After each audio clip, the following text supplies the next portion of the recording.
주신 성령님의 선물에 대해서 말씀을 좀 나눠볼까 하는데, 여러분 교회 안에서 우리가 은사를 다 우리가 가지고 있고 받았다면 얼마나 좋겠습니까? 여러분 어떤 은사를 가지고 싶으세요? 은사는 말 그대로 선물이에요. 근데 그 선물의 출처가 어디냐면 성령님으로부터 오는 거예요. 그리스도인들이 은사가 있어야 된다라고 생각하십니까? 아니면 은사는 필요 없다? 오래전에 이미 있었던 일이고 지금은 은사가 없어진 그런 시대다, 이렇게 생각하세요? 어렸을 때부터 신앙생활했던 사람들, 네, 은사 지금 필요한 시대입니까? 또 있어야 되는 시대입니까? 크리스천들에게 은사는 어떤 상관성이 있어요? 은사는 있어야 돼요? 그러면 형제님은 어떤 은사를 받으셨는지 혹시 말해줄 수 있어요? 방언을 네. 믿음의 은사도 있긴 있는데 흔들리는 믿음? 이 은사는 지속성이 계속 있을까? 아니면 없어지기도 할까? 없어지기도 하는 것 같죠? 왜냐하면 은사는 우리의 능력과 우리가 지니고 있는 것이 아니에요. 성령께서 주시는 거예요. 그러니까 만약에 우리가 그것을 사용하지 않으면 성령께서는 그것을 사용하지 않으십니다. 근데 마치 우리가 그걸 한번 받았으면 계속해서 그걸 가지고 우리가 막 능력을 막 행할 수 있는 것처럼 착각하는 그런 사람들이 있는 것 같아요. 고린도 교회는 이런 능력들을 받은 것 같아요. 그러니까 이런 말을 하죠. 이런 능력과 상관없는데 이런 말을 할 수는 없습니다. 개역개정에서 뭐라고 표현했냐면 신령한 것에 대하여 알지 못하기를 원하지 아니한다 이랬습니다. 신령한 것이라고 표현했어요. 신령한 것에 대하여. 그렇다면 신령한 것은 무엇일까? 신령한 것에 대해서 알기를 원합니다. 그러나 정확히 알기를 원하는 거예요. 고린도 교회에 이런 영적인 은사들이 있었지만 잘못 사용되어지고 있고 그에 대해서 오해하고 있는 부분이 있기 때문에 이것을 정확히 알기를 바라는 것이에요. 신령한 것은 무엇일까? 보이지 않는 것, 눈에 보이지 않는 것이에요. 신령한 것은. 그리고 신의 영역이라고 저는 생각을 해요. 신의 영역. 그래서 달란트와는 달라요. 재능과는 달라요. 우리가 어떤 달란트가 있다, 재능이 있다는데 재능은 어디에서 오냐면 부모님으로부터 와요. 부모님의 유전자가 그대로 나한테 와서 부모님이 잘하는 거 보면 자녀들이 잘하는 게 있어요. 그래서 우리가 자녀들을 놓고 기도할 때 그래요. 우리의 좋은 것들을 이 자녀가 받을 수 있게, 엄마 아빠의 좋은 것들만 받을 수 있게 해주세요. 그렇게 따지면 자기가 안 좋은 것도 있다는 거고 그게 자녀들한테 갈 수 있다는 걸 벌써 전제하고 이야기를 하고 기도하는 거예요. 그래서 재능은 이 사람 뭘 잘하고 저 사람 뭘 잘한다. 그럼 그냥 그거 이어받은 거예요. 부모님한테. 그러나 은사는 다르다는 거예요. 은사. 그래서 이걸 약간의 구분을 하는 게 좋을 것 같아요. 은사는 성령님과 깊은 관계가 있고 재능은 그냥 인간적인, 육체적인 이렇게 그 사람이 할 수 있는 그런 부분들이거든요. 그래서 이것을 우리가 똑같이 사용하지 않고 조금 다르게 그렇게 구별하는 것이 좀 필요한 것 같습니다. 그래서 신령한 것은 성령과 관련이 있다는 겁니다. 지금 어떤 이야기를 들려주고 있냐면 과거에는 말하지 못하는 우상에게 이끌림을 받았다. 당신네들이 과거에는 말하지 못하는 우상에게 이끌림을 받았다 그랬습니다. 자, 여기 말하지 못하는 우상이 있다는 것은 의도적인 것 같아요. 그 표현을 쓴 건 의도적인 것 같아요. 그렇다면 말하는 신과 말 못하는 신의 대결과 마찬가지입니다. 전에는 너네는 말 못하는 신을 따라서 이끌림을 받았지만 이제는 말할 수 있는 신. 이거 굉장한 거 아닙니까? 그래서 이 신은 바로 삼위일체 하나님이다 라는 걸 보여주고 있어요. 그리고 실제로 우리가 섬기는 하나님과 우리는 대화를 할 수 있어요. 그리고 그분은 말씀을 하셨다는 것을 구약성경에서 보여주고 계세요. 그러면 신약의 시대는 우리가 누구랑 대화하냐면 바로 성령 하나님과 우리가 대화할 수 있는 거예요. 예수님은 이미 떠나셨어요. 그렇기 때문에 우리가 이것을 좀 잘 알아야 되는 것 같아요. 그래서 뭐라고 표현했냐면 내가 여러분에게 알려드릴 것이 있습니다. 그러면서 성령으로 말하는 사람은 예수님은 저주를 받은 사람이다 라고 말하지 않는다는 거예요. 우리가 성령으로 말해. 그러면 예수님은 저주받은 게 아니다. 왜냐하면 세상적인 시각으로 바라본다면 십자가에 달린 건 뭐예요? 저주받은 거예요. 죄인들만 달리는 거기 때문에 그 현상 그대로 보면 당연히 저주받은 사람이다 라는 거예요. 그러나 성령으로 말하는 사람은 예수님은 저주받은 사람이다 라고 말하지 않는다는 거예요. 그리고 예수님은 주님이시다 라고 말하는 사람은 성령을 통하지 않고 그렇게 말할 수 없다라는 거예요. 성령을 통해서만 예수님은 나의 주님이십니다. 나의 주인이십니다. 그 뜻이거든요. 그렇게 말할 수 있다는 거예요. 자, 여러분 고백하실 수 있어요? 예수님은 나의 주님이십니다. 고백해보세요. 시작. 예수님은 그 고백이 성령을 통하지 않고는 할 수 없는 고백이라는 거예요. 그렇다면 우리의 증거로 그 입술에 표현하는 걸 볼 때 우리 안에는 누가 계시고 우리와 함께 하시는 분이 누구냐면 성령님이 함께 하신다. 우리가 그것을 놓쳐서는 안 되는 것 같습니다. 오늘 제가 여러분께 말씀드리고 싶은 거는 이제는 삼위일체 하나님 4, 5, 6절에도 그걸 이야기하고 있는데 성령님에 관해서 신령한 것을 주시는 성령님에 관해서 이야기를 하는데 성령님의 등장 그리고 성령을 왜 주셨을까 그리고 이 성령님의 은사는 무엇이며 어떻게 받을까에 대해서 이야기를 드리려고 합니다.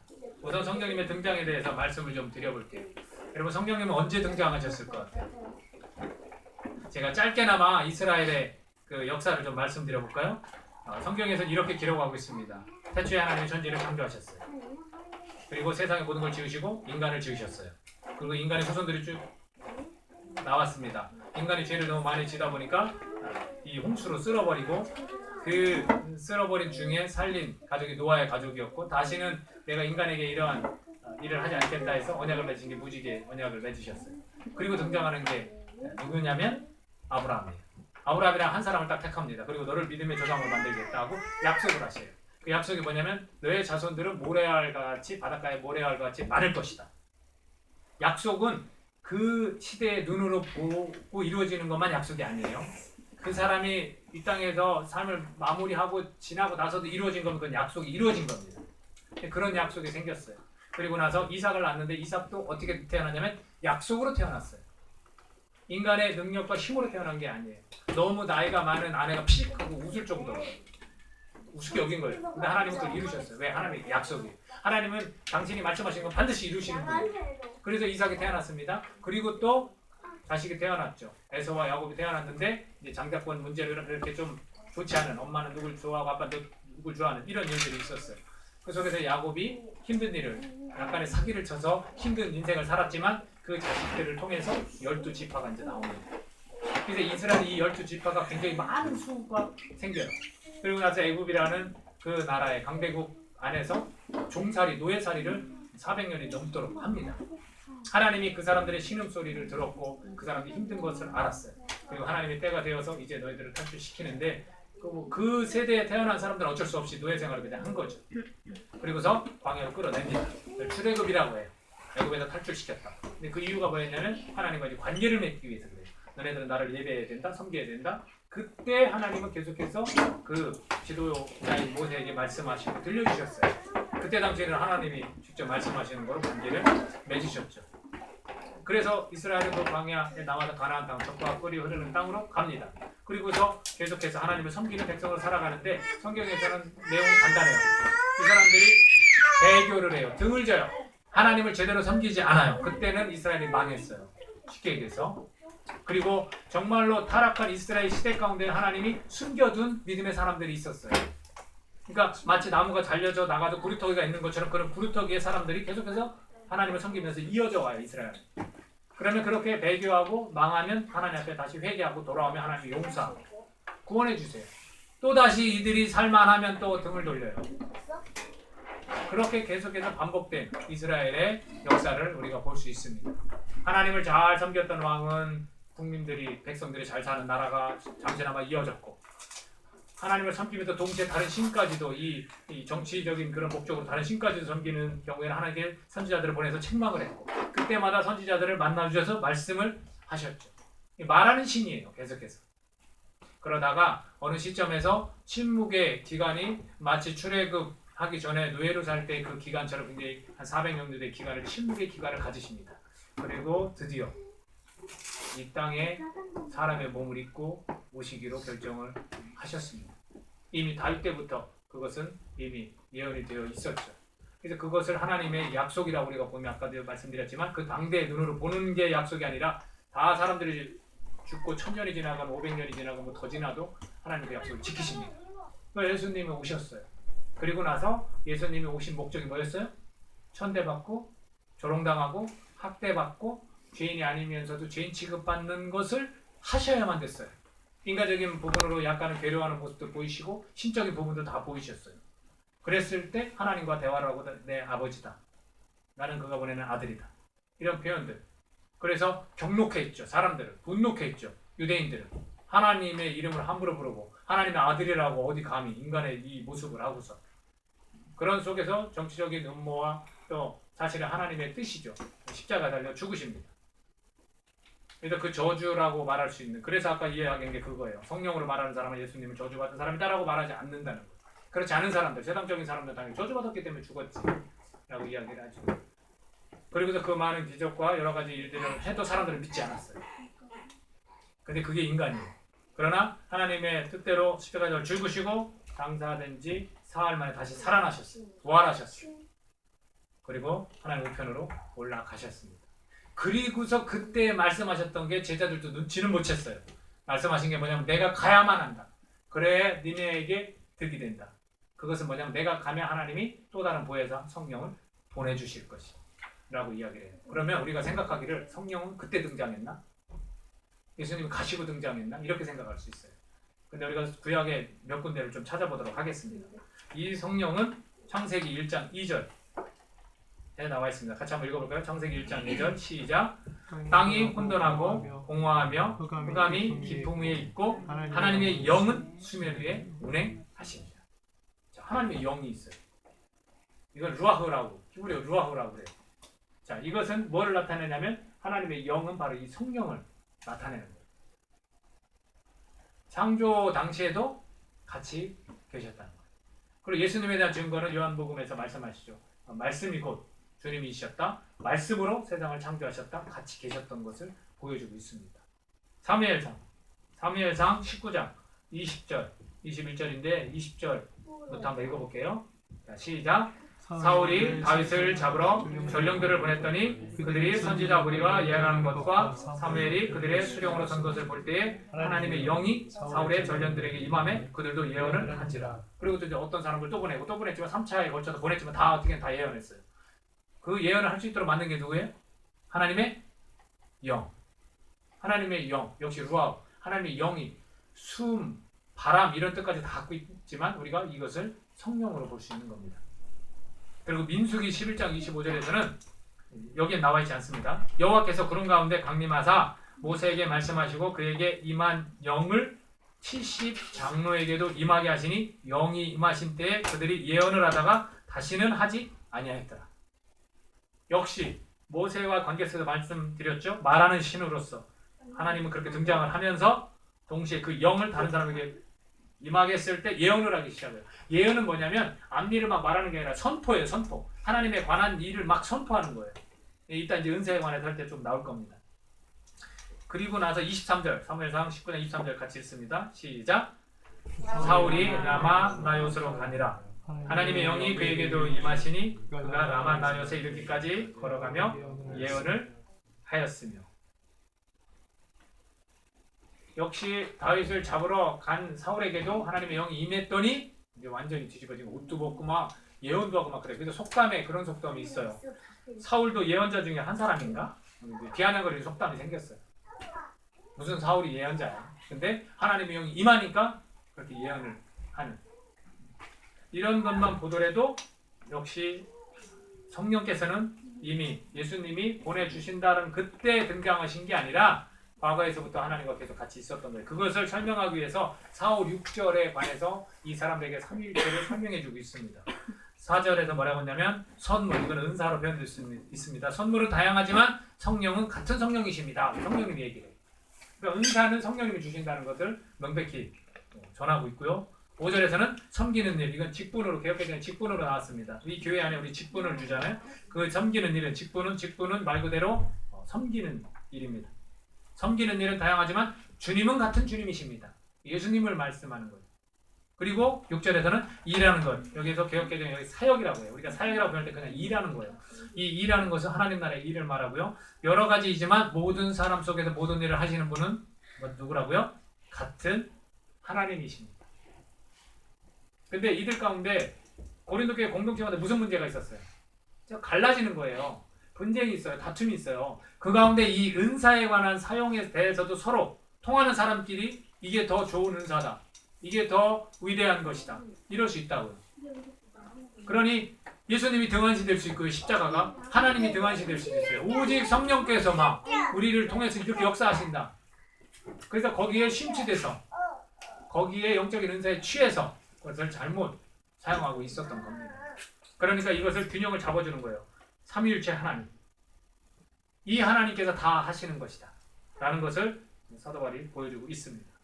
그래서 이 성령님의 등장은 이렇게 과거에서부터 또 예수님의 이 땅에 오심과 예수님의 가심과 이런 속에서 다 성령님께서는 계시다는 것.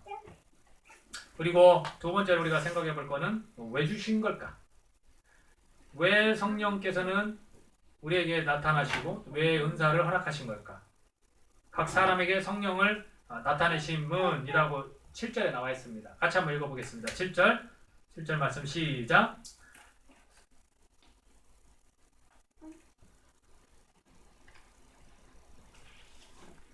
7절 자 읽습니다. 시작. 성령께서 각 사람에게 나타나신 것은 공동의 이익을 얻게 하려는 것입니다. 자, 공동의 이익. 자, 유익을 위해서 그렇다는 거예요. 그러면 이 공동의 이익은 공동이라는 건 뭘 나타날까요? 교회 공동체를 나타나는 거예요.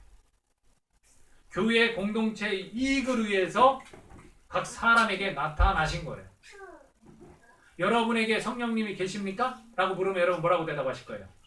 네, 내 안에 성령님이 계십니다. 왜? 예수님을 나의 주인으로 선포했기 때문에, 내가 믿기 때문에, 받아들였기 때문에 성령님도 나와 함께 하십니다. 그거는 예수님의 약속이었고 가시고 주신 분이 나에게 함께 있는 겁니다. 라고 여러분은 고백하실 거예요. 그렇다면 여러분 안에 왜 성령님이 나타나셨습니까? 교회 공동체의 이익을 위해서 그렇습니다. 라고 말할 수 있어야 된다는 거예요. 근데 오늘날 우리 한국교회가 뭘 가르쳤어요? 은사를 받으십시오. 여러분 기도합시다. 여러분 금식하면서 하나님께 은사를 달라고 기도하십시오. 하나님이 능력을 주시는 분입니다. 그럼 그것이 어디로 갔습니까? 내 개인, 자신만을 위한 이익을 가르쳤다는 거예요. 그래서 그것이 좀 발전했어요. 내 개인의 이익을 위해서 은사를 받았어요. 그리고 좀 발전했어. 그 발전한 게 뭔지 아십니까? 집단 이기주의예요. 그 집단 이기주의는요, 은혜가 근거가 되어지지 않아요. 뭐냐면 동일한 것들을 해야 해요. 또는 조건을 충족해야만 되는 거예요. 자, 우리가 오늘 다 방언을 받아야 됩니다. 라든지 우리가 다 지식의 말씀, 지혜의 말씀을 은사로 받아야 됩니다. 라든지 교회 특징들이 있잖아요. 정말 지식을 중요시하는 교회가 있고 막 방언해서 막 기도를 막 중요시하는 교회가 있고. 근데 그게 여러분 오늘 성경 말씀에서 그것을 건강한 모습이다라고 말하고 있느냐는 거예요. 그렇지 못한 사람은 얼마나 소외감을 느끼겠습니까? 예를 들어서 나는 이렇게 지식도 없어, 별로 배운 게 없어. 근데 이 교회는 지식을 막 합리성, 이성적인 걸 막 되게 중요시. 어떻게 적응을 해요? 그리고 나는 그런 은사도 받지 못하고 기도도 사실 잘 할지 몰라. 근데 그 속에 끼어서 항상 그렇게만 돼야 나는 이 교회의 지체의 가치 느껴져. 그러면 여러분 그게 건강한 겁니까? 은혜죠, 은혜. 모든 게 다 은혜인데 이 조건을 충족해야 하는 그런 위주로 형성된 그런 공동체들이 생겨나고 있다. 그걸 집단 이기주의라고 그래요. 여러분 예수님께서 어떤 비유를 들면서 일꾼을 찾으라고 그랬어요. 그래서 나가서 일꾼을 찾아왔어요. 일꾼을 찾아왔는데 이른 아침에 가서 해온 일꾼, 점심때 가서 이끌어온 일꾼, 나중에 퇴근할 때쯤 온 일꾼. 근데 결과는 어땠어요? 다 똑같이 줬어요. 근데 들고 일어났어요. 누가? 좀 더 일찍 온 사람들이 들고 일어났어요. 왜? 늦게 온 사람이 나랑 똑같은 돈을 받기는 억울한 거예요. 이게 집단 이기주의인 거예요. 주님께서 말했어요. 농부 마음대로 하는 거다. 그것을 우리가 단어를 은혜라고 그러는 거예요. 야, 나는 이만큼 죄를 졌으니까 나는 은혜가 더 많아. 야, 저 사람이 저만큼 죄를 졌는데 어떻게 저 하나님 자녀를 삼고 능력도 주고 막 그러지? 우리 그럴 수 있다라는 거예요. 근데 그게 옳지 않아요. 어떤 조건, 상황 상관없어요. 그냥 베풀어 주시는 분은 하나님이고 그것을 우리가 뭐라고 하냐면 그 구원에 관해서 우리가 은혜라고 그러는 거예요. 우리가 오늘 그걸 알았으면 좋겠어요. 자꾸 마치 뭐를 하면 어떤 은사를 받으면 더 이렇게 위대해 보이고 하나님과 더욱더 가까운 사람처럼 느껴. 이거 착각입니다. 우리가 거기서 빨리 헤어나와야 돼요.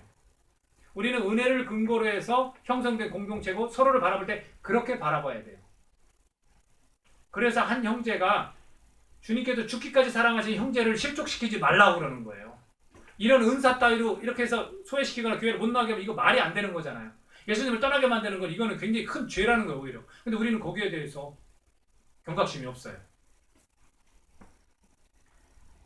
똑같죠? 세상에서 능력 있는 사람이 대우를 받는 것처럼 교회에서 능력 있는 사람이 대우를 받아야 되나요? 여러분 생각은 그래요? 그렇지 않죠. 근데 이 고린도 교회가 그런 문제가 있었던 겁니다. 예수님께서 말씀하시는 성령님의 역할이 있어요. 예수님께서 뭐냐면 가르치시고 알게 하시고 깨닫게 하시고 생각나게 하시고 평안으로 위로로 격려로 책망으로 또는 또 인도하시고 역사하시고 감동시키시고 이런 일들을 성령님이 다 하신다는 거예요.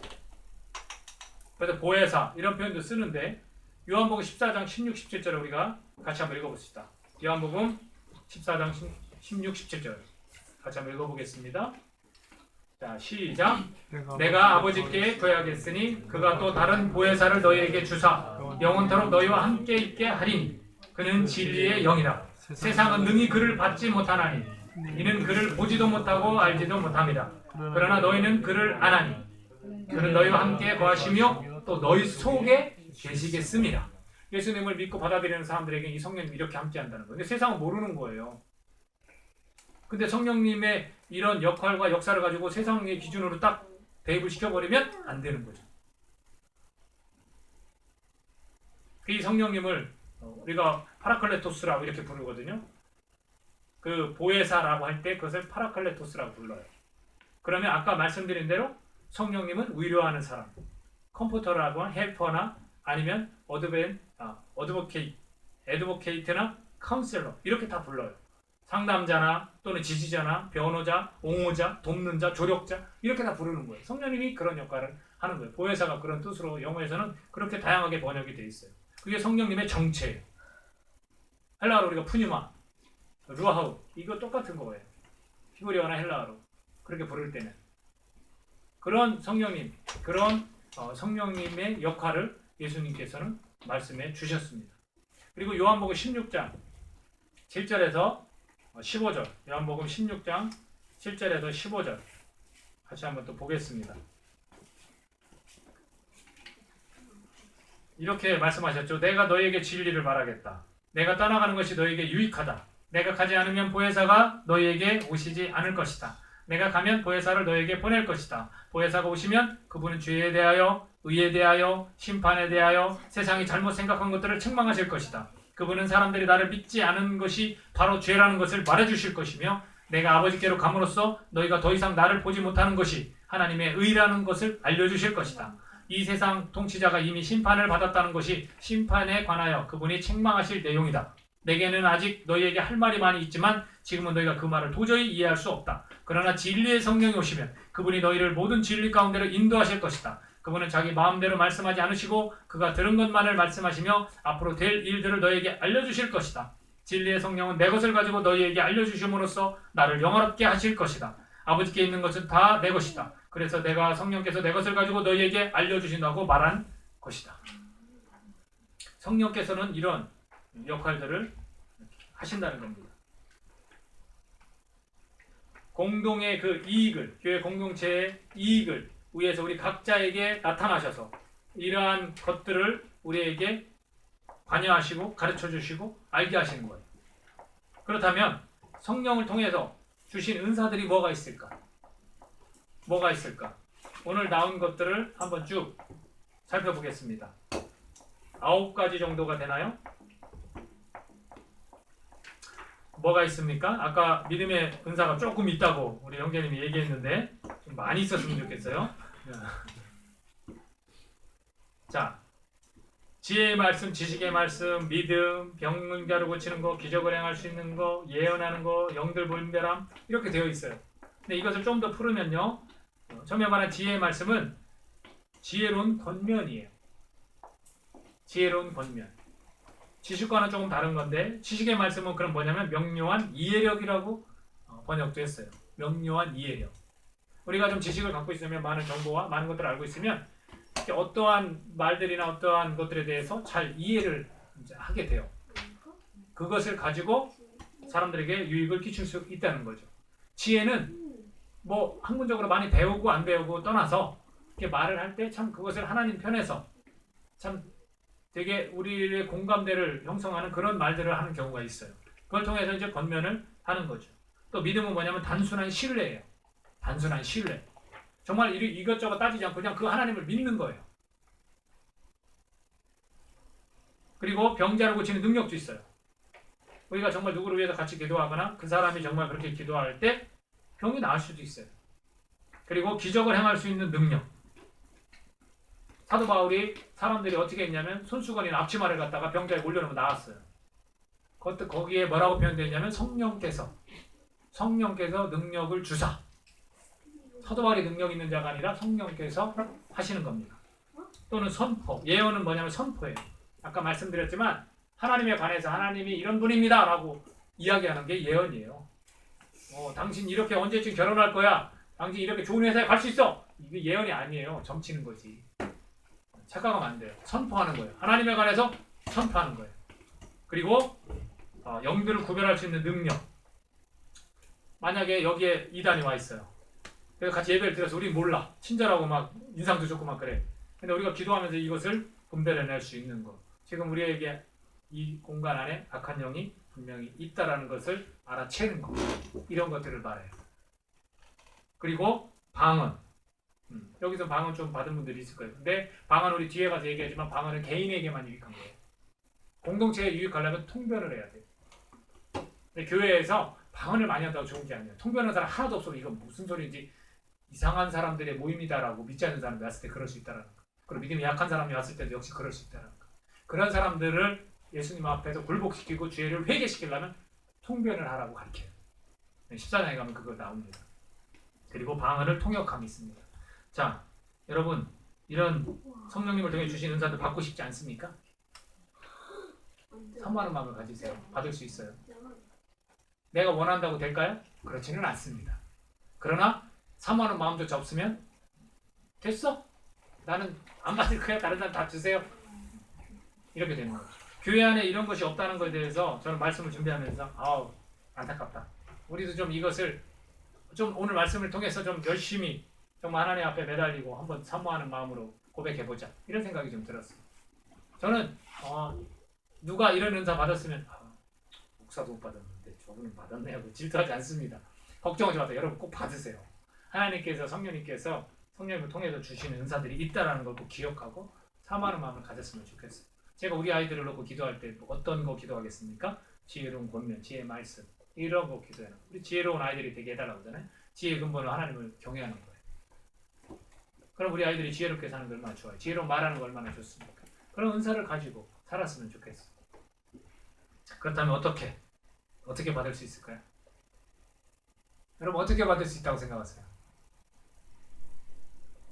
영식 형제님 어떻게 받을 수 있을 것 같아요? 이런 은사들 되게 많네. 생각보다 신령한 것들 이거를 분명히 주신다고 했는데 어떻게 하면 받을 수 있을까? 패스하면 다른 사람한테 갈게요. 아까 말씀하신 사모아. 또 이해랑 형님 어떻게 받을 수 있을 것 같아요? 사모함으로 기도한다. 또 다른 하전 의사님 어떻게 받을 수 있을 것 같아요? 주셔야 받는다. 근데 이제 응. 주셔야 받는데 응. 사모함은 있어야 되는 거죠. 궁금하죠? 그쵸? 저도 좋겠네요. 이걸 해결할 수 있는 것은 사도행전 2장이 잘 얘기해주고 있는 것 같아요. 사도행전 2장. 여러분 가만히 기다리면 주실까요? 예를 들어서 내가 통장을 개설했어. 그런데 그 통장에 막 돈이 들어와. 나는 일도 안 했는데 그럴까요? 내가 일을 하면 그 통장에 당연히 들어와요. 월급이. 근데 그런 것 같아요. 우리가 지금 말씀하신 대로 사모함을 가지고 같이 기도하는 것이 얼마나 중요한지 모릅니다. 사도행전에서 그것을 잘 말해주고 있는 것 같아요. 여러분 사도행전 하면 성령이 임한 거 여러분 다 아실 거예요. 그렇죠? 사도행전 2장에 가면 이렇게 되어 있어요. 오순절이 되어 제자들이 한 곳에 모여 한 곳에 모두 모였습니다. 그때 갑자기 하늘에서 세찬 바람소리 같은 것이 나더니 이게 푸뉴마예요. 사람들이 앉아있던 집안을 가득 채웠습니다. 그리고 혀처럼 생긴 불꽃이 사람들 눈앞에 나타났습니다. 그 불꽃은 여러 갈래로 갈라져 그곳에 모인 한 사람 한 사람 위에 머물렀습니다. 사람들은 다 성령으로 충만해졌습니다. 그리고는 성령께서 말하게 하시는 대로 자기들의 언어와 다른 외국어로 말하기 시작했습니다. 그래서 각 나라에서 온 사람들이 이상하게 생각했어요. 우와, 이 사람들 갈릴리 출신 아니야? 못 배운 어부들 아니야? 근데 어떻게 우리나라 말을 하지? 놀랐어요. 그래서 심지어 어떤 사람은 야, 술에 취했다. 저 사람 제정신 아니다. 이렇게 이야기도 했어요. 그렇다면 이 사람들은 지금 오순절에 제자들이 한 곳에 모두 모였는데 가만히 있었는데 막 성령 임했네? 1장에 가보면 이렇게 나와 있더라고요. 1장 14절에 보면 예수님이 떠나가시고 예수님이 이야기하신 대로 이들이 모여 있었어요. 그 모여서 뭐를 했겠느냐? 14절에 이 사람들은 여자들과 예수님의 어머니 마리아와 예수님의 동생들과 뭐라고 되어 있냐면 함께 꾸준히 한 마음으로 기도하였습니다. 우리가 120명이 모여서 기도했다고 표현을 하잖아요. 근데 이 120명이 모이기 전부터 기도했더라고요. 그거를 보고 제가 느낀 게 있어요. 아, 지도자인 저부터, 여기 중에서 리더 역할을 하는 여러분부터, 아이들을 지도하는 교사부터 기도해야 되는구나.